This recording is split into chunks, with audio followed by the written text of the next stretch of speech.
नमस्कार, मैं हूं आपके साथ आरती सिंह आजाद और डालते हैं नजर खास खबर की ओर। क्या तेजस्वी यादव का खेला होवे सच साबित होगा?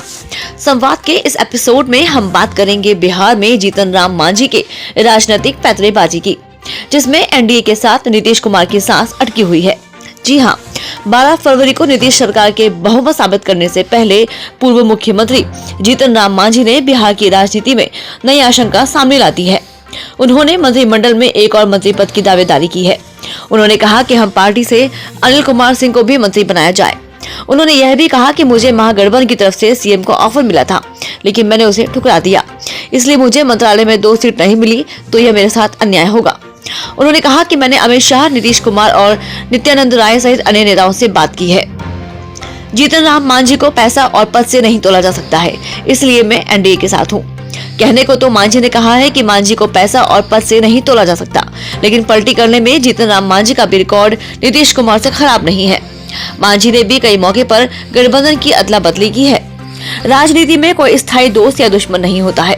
कई राजनेता इस बयान को अपनी सुविधा के अनुसार दोहराते आए हैं, लेकिन बिहार के पूर्व मुख्यमंत्री जीतन राम मांझी ने इस बयान को भरपूर जिया है। अपने 4 दशक के सियासी सफर में बिहार के छोटे मौसम वैज्ञानिक जीतन राम मांझी ने कांग्रेस के साथ अपनी राजनीति शुरू की और फिर जनता दल, आरजेडी, जेडीयू और बीजेपी के साथ सत्ता में रहे।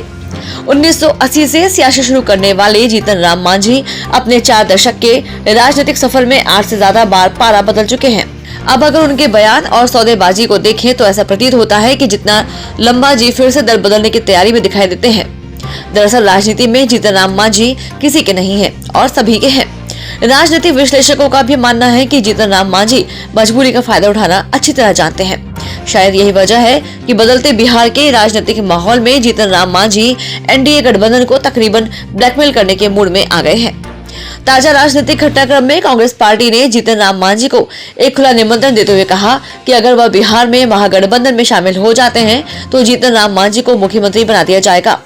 बिहार प्रदेश कांग्रेस के अध्यक्ष अखिलेश सिंह ने पत्रकारों के एक सवाल के जवाब में ये बात कही है। इससे पहले मीडिया में आई खबरों पर यकीन करें तो नीतीश कुमार के महागठबंधन से अलग होने के बाद राजद सुप्रीमो लालू प्रसाद यादव ने भी जीतन मांझी को महागठबंधन में शामिल होने पर मुख्यमंत्री पद का ऑफर दिया था, लेकिन जीतन राम मांझी के बकौल उन्होंने ये पेशकश ठुकरा दी थी। इन सब पराक्रम पर नजर दौड़ाएं तो ये बात उभर कर सामने आती है कि बिहार की सियासत में राष्ट्रीय जनता दल के सरकार से बाहर जाने और जदयू और बीजेपी मिलकर एनडीए की सरकार बनाने के बाद भले ही सबको शांत लग रहा हो, पर अंदर खाने सियासत गरमाई हुई है।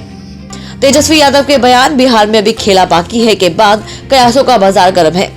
बिहार की सियासत में सबसे बड़ी चर्चा इस बात को लेकर है कि अगर सचमुच बिहार में खेला होना बाकी है तो इस खेला में किसकी सबसे बड़ी भूमिका रहने वाली है। इसी बीच जीतन राम मांझी का ताजा बयान नई उठापटक की ओर इशारा कर रहा है। बिहार में एनडीए की सरकार बन गई है, पर फ्लोर टेस्ट होने में अभी सप्ताह भर की देरी है। साथ ही मंत्रिमंडल विस्तार को लेकर दलों के बीच खींचतान जारी है। ऐसे में जीतन राम मांझी की पार्टी हिंदुस्तानी आवाम मोर्चा के पास 4 विधायक हैं। मांझी के 4 विधायक फिलहाल पक्ष और विपक्ष दोनों के लिए महत्वपूर्ण हो गया है। राजद और सहयोगी दलों के आंकड़े को देखें तो बहुमत के मैजिक आंकड़े को हासिल करने में जीतन राम मांझी की भूमिका अहम हो गई है। माना जा रहा है कि जीतन राम मांझी को सीएम का ऑफर गठबंधन की तरफ से मिलता है तो मांझी का दाव सरकार के लिए भारी पड़ सकता है। जीतन राम मांझी के कदम पर गठबंधन और एनडीए दोनों की नजर है। फिलहाल मांझी कह रहे हैं कि हम एनडीए के साथ ही रहेंगे, पर यह भी सही है कि मांझी बिहार की सियासत में हमेशा चौंकाने के लिए जाने जाते हैं। हर प्रमुख जीतन राम मांझी अभी बिहार की सियासत के दोनों खेमों एनडीए और महागठबंधन दोनों के लिए हॉट केक बने हुए हैं। वह आरजेडी की नैया पार लगाने में अहम भूमिका निभा सकते हैं। साथ ही वह एनडीए के लिए भी बेहद खास है। दरअसल जीतन राम की पार्टी हम के 4 विधायक हैं। अगर आरजेडी उन्हें अपने पाले में ले लेती है तो महागठबंधन 118 सीटों का आंकड़ा छू लेगा। ऐसे में आरजेडी के 79, कांग्रेस के 19 और लेफ्ट के 16 विधायक भी शामिल हैं। अगर एआईएमआईएम का एक निर्दलीय विधायक भी महागठबंधन के साथ जाते हैं तो ये आंकड़ा 120 तक पहुंच जाएगा। हालांकि सरकार बनाने के लिए 2 विधायकों की जरूरत तब भी पड़ेगी।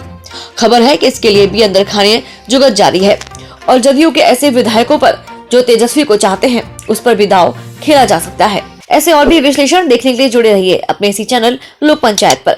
अच्छा लगे तो अपने दोस्तों परिचितों में शेयर करें, कमेंट करके अपनी राय दें और हाँ, चैनल को सब्सक्राइब नहीं किया है तो अभी सब्सक्राइब करके बेल आइकन जरूर दबा दें ताकि आपको हमारे नए वीडियो का नोटिफिकेशन मिलता रहे।